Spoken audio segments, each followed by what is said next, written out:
Thibault Liger-Belair, vigneron à Nuit-Saint-Georges, avec un domaine que j'ai créé en 2002, un petit domaine de 7 hectares, sur l'appellation Nuit et sur l'appellation Vosne-Romanée.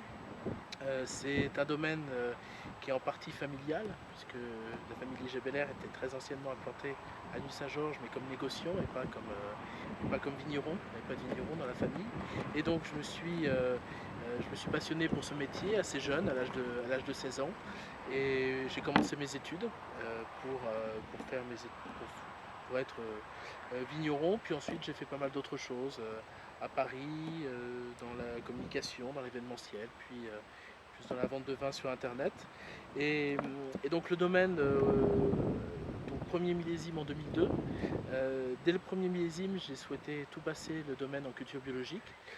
Pour moi, c'était très important pour essayer de donner un peu de vie à ces sols qui avaient besoin d'air. Et tout simplement, on a déjà commencé à labourer pour vraiment apporter une certaine une structure dans ces sols et de la vie. Donc, et pour avoir de la vie, il faut de l'eau, il faut de l'air. Et s'il n'y a pas d'espace et si les sols sont fermés et trop compressés par des passages d'engins lourds, ça ne fonctionne pas.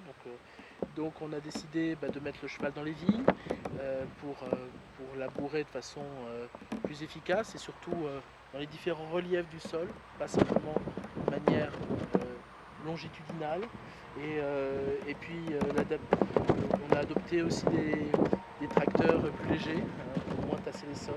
Donc ça c'était un travail que j'ai commencé à vouloir faire, puisqu'on est là on est dans le terroir des Saint-Georges, qui est la parcelle qui représente vraiment le domaine, puisque sur la surface de ce terroir qui fait 7 hectares et demi, j'ai la chance d'en posséder deux, et d'un seul tenant, jusqu'au mur au-dessus de moi.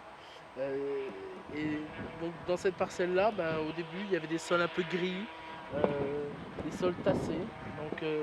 Et on a essayé de ne pas faire des vignes comme on fait un jardin, mais de l'herbe, parce que l'herbe c'est très important, c'est de la nourriture pour le sol, c'est de la nourriture pour la vigne, c'est le carbone du sol. Et le carbone, c'est la structure même c'est vraiment la nourriture qui va donner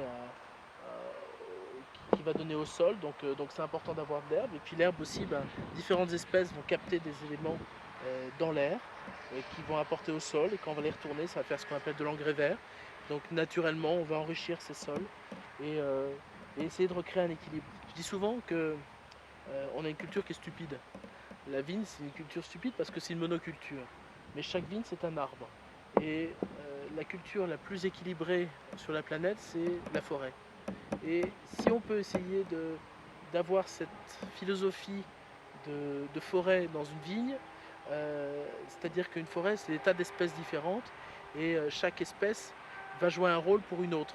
Hein, ce qu'on appelle un environnement de, comment dire, de régénérateur. Hein.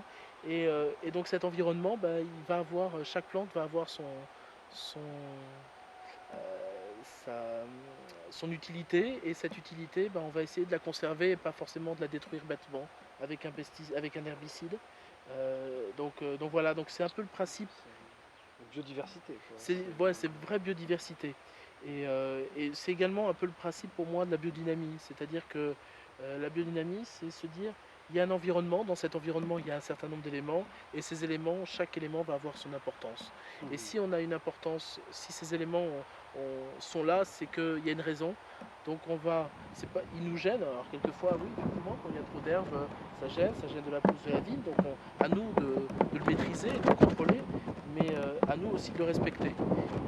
Et donc c'est pour ça que je suis parti dans une philosophie plus de biodynamiste à partir de 2005, où j'ai souhaité convertir l'ensemble du domaine parce que j'ai vu les effets en faisant plusieurs tests, et c'était assez étonnant de voir cette modification, ce changement.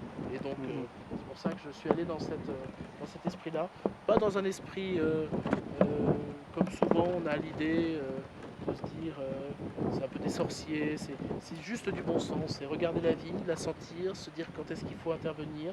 Par exemple, là aujourd'hui on est quoi, le 10 mai, 11 mai, Oui. et on n'a pas encore fait un traitement, la vigne Il y a certaines plantes qui sont plus hautes que d'autres. C'est assez hétérogène. On a eu une période de froid. On n'a pas encore fait de traitement, mais on a du vent. On a du soleil, on a du temps sec. Il y a l'humidité dans les sols, mais on ne l'a pas touchée, donc elle reste dans les sols. Il n'y a pas besoin de traiter pour l'instant encore. La vigne est belle, donc on va attendre encore un peu. L'objectif, c'est toujours d'y aller, d'être une sorte de guide pour la vigne et pas de mettre des barrières et de pas resserrer ces barrières trop proches. Essayer vraiment de la laisser aller et juste de lui dire j'aimerais bien que tu ailles de ce sens-là, mais en tout cas les barrières on va te les mettre grandes comme ça et si tu veux y aller, tu dois aller là, si tu veux y aller comme ça, vas-y. C'est plus, mon métier c'est plus ça. C'est accompagnement.